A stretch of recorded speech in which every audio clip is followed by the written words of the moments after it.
pensez quand vous pensez justement aux gens qui ont massacré une partie de votre famille et votre femme? Moi, je peux vous dire que moi, je suis chrétien. Ceux qui ont de rancune, ils n'ont qu'à garder leur rancune. Mais quant à moi, je suis chrétien. Moi, je peux bien vivre à n'importe qui. Donc, ceux qui m'environnent, s'ils sont gentils de ma part, je vais vivre avec eux. Mais s'ils continuent alors à faire de gaffes, moi, je pense que je vais encore de nouveau de me retirer. Et là, vous êtes entouré de Tutsis et ça ne vous pose pas de problème? Tout, des Tutsis. Et derrière vous, il y a des Tutsis aussi? Oui, mais... Vous leur parlez? Je pense que tous ont été tués. Ce qui m'environnait. Tous vos amis? Oui, les Tutsis. Voilà donc ce genre de témoignage que l'on entend dans des camps comme celui-là. Nous allons maintenant nous rendre dans la capitale, Kigali. Donc nous ne sommes pas très loin de là puisque le Rwanda est un tout petit pays. Kigali, nous y retrouvons Loïc Bérou et Jean-François Monet. Ce devait être une opération ordinaire. L'hôpital de la Croix-Rouge reçoit plus de 50 blessés par jour. Il faut en évacuer autant de l'autre côté de la ligne de front. 41 blessés transportables avaient donc pris place dans ce camion lorsque les tirs ont commencé à se rapprocher. On arrête à 4 comme c'était convenu avec Gilbert, à vous. C'est dramatique. C'est le drame parce que on a une insécurité énorme. On travaille dans des conditions assez difficiles, mais on assure quand même le suivi médical du mieux qu'on peut. C'est dans un silence à peine troublé par quelques rafales qu'arrive la benne mortuaire. L'hôpital a rempli ses fosses communes dès les premiers jours des massacres. Il faut enterrer les victimes ailleurs. Les prisonniers Tutsis sont chargés de la besogne. Ils emmèneront aujourd'hui 12 cadavres. Les blessés affluent au rythme des bombes que l'on entend toutes proches. L'hôpital de la Croix-Rouge, improvisé il y a 2 mois, est aujourd'hui le seul à opérer dans le centre-ville de Kigali, pilonné par les forces rebelles. Un chirurgien, 8 infirmières y travaillent nuit et jour dans un chaos organisé. Aux victimes des milices Hutus des premières semaines succèdent aujourd'hui celles des bombardements et des combats qui se déroulent à quelques centaines de mètres. L'hôpital lui-même n'a pas été épargné. Dans la journée d'hier, vers 2h de l'après-midi, on a commencé à recevoir beaucoup d'obus tombés autour de l'hôpital. On a estimé qu'il était temps de dégager aux abris et l'espace de 10 minutes plus tard, il y a un obus qui a percuté la façade de ce bâtiment et qui a endommagé en fait toute cette salle. Ce qui a provoqué la mort de 7 personnes et 3 blessés, à nouveau grièvement blessés, quoi, hein. On risque surtout des obus, des erreurs de tir en fait. Erreur de tir sans doute, cet obus de mortier qui atterrit 50 mètres devant le camion, toujours immobilisé. Le Front patriotique du Rwanda essaie depuis 3 jours de s'emparer de cette colline tenue par la garde présidentielle. L'hôpital est situé à cheval sur la ligne de front. En fin d'après-midi, tout le personnel de la Croix-Rouge est aux abris, sauf les 41 évacués qui croupissent dans leur camion. Ils y passeront la nuit. Leurs lits sont déjà occupés par de nouvelles victimes. Ce n'est que ce matin, au profit d'une accalmie, qu'ils ont pu enfin traverser les lignes. Nous nous déplaçons maintenant de 60 km, un petit peu vers l'ouest, donc nous nous retrouvons au bord du lac Kivu. Nous sommes à Kibuye, devant l'église de Kibuye, et sur les images que vous montre actuellement Manuel Joachim, vous pouvez voir tout au bout la trace d'un bulldozer qui a eu beaucoup de mal à essayer d'effacer les traces de l'horrible massacre qui s'est passé dans cette église, puisque les religieuses qui nous ont parlé hors de la caméra nous parlent de plusieurs milliers de personnes massacrées, donc ici même, juste après la mort des 2 présidents, celui du Burundi et celui du Rwanda. Les témoignages sont très difficiles à recueillir car tout le monde a peur, mais Catherine Gentil et Thierry Froissart ont pu essayer auprès de réfugiés qui se trouvent actuellement dans des camps, toujours assez apeurés, essayer de recueillir quelques-uns de ces témoignages. La fin du cauchemar n'est pas encore pour aujourd'hui. La vie de ces réfugiés Tutsis est entre les mains des volontaires de la Croix-Rouge. Les enfants ont des regards de vieux et les vieillards se recroquevillent comme des bébés, les générations unies dans une même souffrance. Il y a ici plus de 8000 personnes. Certaines sont encore arrivées la semaine dernière, totalement épuisées. Dans ce camp de Nyarushishi, juste avant l'arrivée des militaires français, les miliciens venaient certaines nuits s'offrir leur lot de victimes. Elles ont été enterrées à la va-vite. Des petits monticules de terre leur tiennent lieu de sépulture. Les survivants se souviennent de chaque minute du début des massacres il y a 2 mois. On arrivait même à enterrer les gens encore vifs, bien les brûler vivants dans les maisons. Et les femmes et les Ceux enfants qu'on jetait dans les fosses, encore vivants, et les femmes qui étaient enceintes, on les éventrait et puis c'était abominable. C'était préparé. On voyait des entraînements sur le village. Des jeunes gens, ils s'entraînaient à jouer des lances, à jouer du karaté même. Alors ces gens, ce sont eux que nous avons vus venir nous chasser, nous tuer. Cette femme était enseignante. Aujourd'hui, elle est seule avec 8 enfants. Elle témoigne d'une toute petite voix. Ils nous ont trouvés dans la maison. Il y a eu un qui a poignardé mon mari. Et après, il y a eu d'autres. Ils l'ont amené dehors pour aller l'égorger. Comment vous voyez votre avenir maintenant? L'avenir, quand nous ne sommes même pas sûrs de survivre, on ne voit pas l'avenir maintenant. Cette grand-mère a perdu tous les hommes de sa famille. Elle a connu les premiers massacres de Tutsis en 1960. Pour elle, c'est maintenant la chronique de la mort annoncée de son peuple. C'est l'horrible histoire qu'elle raconte devant les petits-enfants. Un peu plus loin, nous arrivons à la mission où nous retrouvons une trentaine de sœurs de Sainte-Marie. C'est-à-dire non, il y a une vingtaine de sœurs de Sainte-Marie et puis des sœurs d'autres communautés qui sont venues ici. Qui sont venues se réfugier en quelque sorte. C'est ça, oui. Non. Parce que vous étiez à une vingtaine de kilomètres d'ici. Oui, c'est ça. Et obligé de venir ici. C'est-à-dire qu'obligé, c'est pas un bon mot. Ce sont les autorités locales, je crois qu'il faut le souligner, qui par bienveillance sont venus nous chercher pour notre protection, pour assurer notre protection ici. Alors vous êtes, il y a à peu près une demi-douzaine de Belges, il y a 2 Américaines, une Anglaise, il y a des Tutsis et des Hutus. Nous sommes une congrégation internationale et interethnique. Et les Hutus et les Tutsis s'entendent bien, les religieuses entre elles. Nous n'avons pas de problème.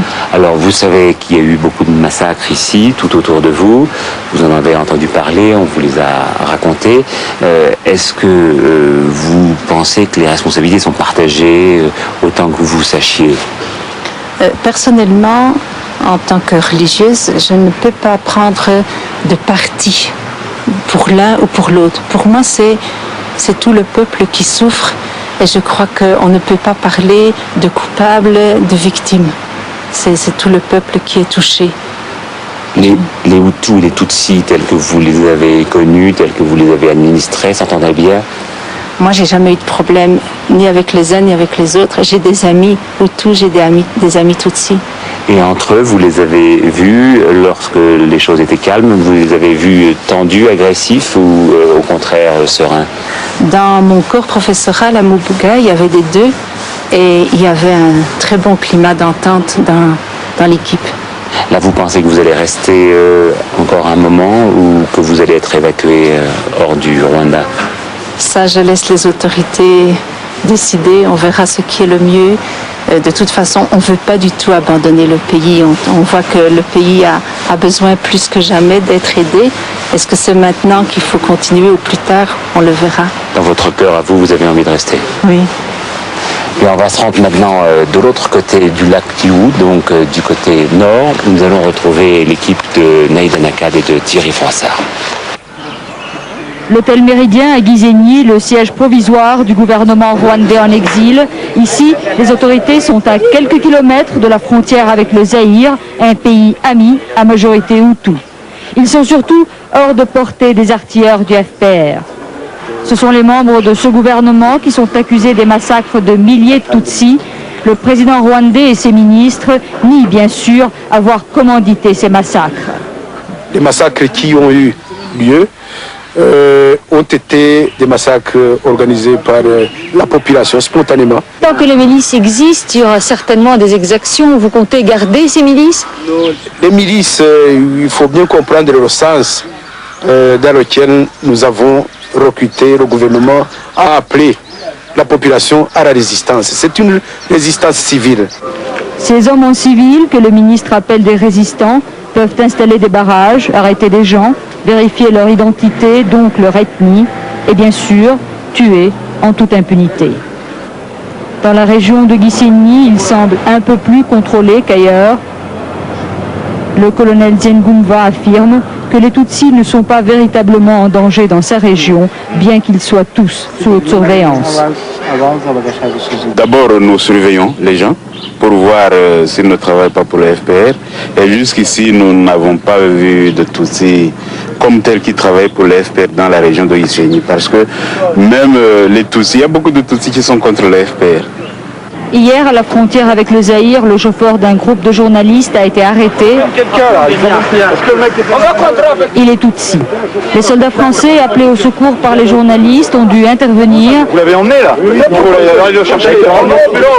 Les miliciens accusent le chauffeur d'être un infiltré, travaillant pour le FPR. Quand le colonel Nziengumva est arrivé, l'homme a été libéré, mais on avait saboté sa voiture et crevé les pneus. Les soldats français l'ont donc poussé à travers la frontière jusqu'au Zaïre. Les forces gouvernementales retranchées dans cette région sont moins bien armées que le Front patriotique rwandais. Le FPR avait donc de bonnes chances de pouvoir pénétrer dans cette partie du pays. Mais avec l'armée française à 5 km d'ici, les forces gouvernementales craignent beaucoup moins une avancée de leurs ennemis. Les soldats français de l'opération turquoise sont désormais à une vingtaine de kilomètres du front rwandais. Ils ont été applaudis dans la ville de Kigongoro où on les attendait avec impatience. Descendons maintenant le long du lac Kivu au sud du pays pour nous retrouver à Bukavu. Nous avons au bout du fil une autre de nos envoyés spéciales, Catherine Gentil. D'après vos informations, Catherine, il y aurait eu des affrontements dans cette ville même de Kibuye où nous étions hier et où nous avons entendu cette religieuse. Alors écoutez, ce sont des informations encore à prendre avec précaution que nous a livré le colonel Rosier, qui est responsable du dispositif ici dans le sud. Et plus précisément, c'est à 15 km de la ville de Kibuye que s'est déroulé cet accrochage qui a commencé ce matin à 11h30 et s'est terminé en début d'après-midi. Alors il aurait opposé d'un côté les forces du FPR et de l'autre les milices Hutus appuyées par l'armée rwandaise. Ce qui est spectaculaire dans cette affaire, c'est donc l'endroit où s'est déroulé l'affrontement.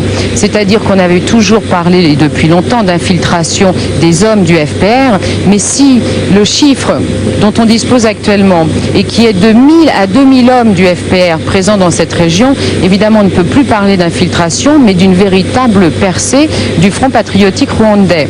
Alors résultat, il pourrait ainsi couper en deux la zone gouvernementale, d'est en ouest, mais également couper en deux le dispositif français qui lui se déploie du nord au sud. Alors qu'est-ce qu'il peut se passer maintenant? Les Français nous ont confirmé ce soir que leurs ordres étaient toujours les mêmes, c'est-à-dire d'éviter le contact avec les hommes du FPR, mais la distance la plus courte entre les hommes du FPR et les troupes françaises est de 5 km. Évidemment, dès lors, on ne peut plus exclure aucune hypothèse.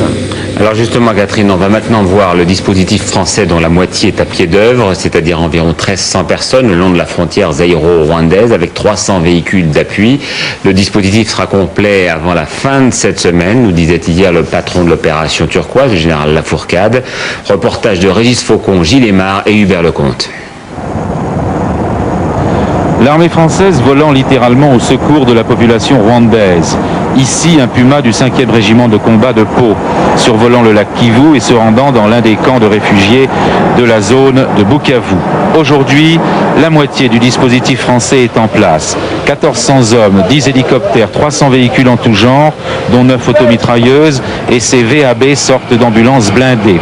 Il y a ici, sur les aéroports de Goma et Bukavu, les deux têtes de pont de l'opération, plus de 20 rotations quotidiennes amenant hommes et matériel. Dans une petite semaine, tout devrait être terminé. Une présence armée imposante, mais ô combien attendue. Les soldats français sont quelquefois accueillis en véritables libérateurs, comme ici en zone Hutu. Pour l'instant, les Français s'enfoncent dans le pays sans résistance, même s'ils font d'inquiétantes rencontres. On se croise sans se voir. Ces hommes qui courent sont officiellement les auxiliaires de l'armée gouvernementale. Comprenez qu'eux ou leurs frères ont été les principaux massacreurs. Hamas! Hamas! Hamas! Hamas! nous rejoignons tout de suite en direct notre envoyé spécial, Régis Faucon, qui se trouve toujours à Goma. Comment cela se passe-t-il entre la France et les différentes autres parties, c'est-à-dire FPR, forces gouvernementales et milices? Oui, eh bien, vous savez, Patrick, les Français, plus ils avancent dans le Rwanda, sont susceptibles de rencontrer trois catégories d'individus. Il y a d'abord les gouvernementaux, aux côtés desquels, Michel Floquet le rappelait tout à l'heure, aux côtés desquels les Français se sont battus il y a 4 ans, mais c'est maintenant une armée en déroute, je crois qu'il faut le dire, et il n'est pas question, évidemment, pour les Français, d'une quelconque fraternisation, il n'est pas question de prendre parti, ce serait dénaturer, comme chacun le comprendra, le sens de cette opération. Il y a aussi les très dangereuses milices Hutus dont on a beaucoup parlé, qui sont considérées comme les principaux responsables du génocide dans les premiers jours, dans les premières semaines.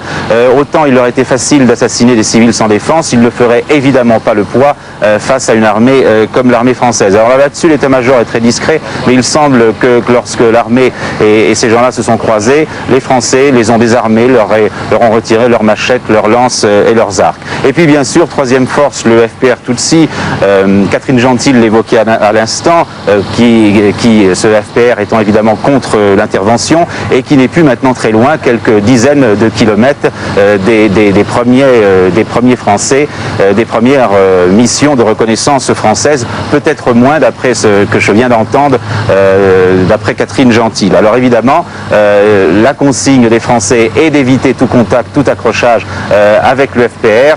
Ce serait un sérieux dérapage dans une opération, Patrick, qui m'a l'air fort bien engagée. D'ailleurs, le Premier ministre vient de confirmer qu'il n'était pas question que les militaires français fassent de l'interposition donc au Rwanda. Par ailleurs, pour Alain Juppé, les premiers objectifs de l'opération turquoise ont été atteints. Son collègue François Léotard a souhaité à Bonn que l'Allemagne participe aux opérations internationales. Enfin, Paris a demandé à la Belgique une antenne médicale destinée au Rwanda. Et puis la Guinée-Bissau se dit prête à envoyer des militaires là-bas. Du côté des réactions politiques, Pierre Messmer a estimé sur RTL que la France devait cesser d'être un gendarme colonial. J'ajoute que si vous voulez aider cette population dans le malheur, vous pouvez adresser vos dons, notamment au Secours catholique, qui avec Caritas a affrété 5 avions pour le Rwanda et le Burundi. Quant à l'association Équilibre, elle vient de lancer une opération humanitaire menée par les étudiants et les lycéens de France pour envoyer 1000 tonnes de vivres dans les camps de réfugiés. S'ajoute à cela une information d'importance. Selon Le Monde, l'ancien commandant du GIGN, Paul Baril, travaillant pour la veuve du président rwandais assassiné, détient la boîte noire de l'avion abattu, mais cette boîte noire n'a toujours pas parlé.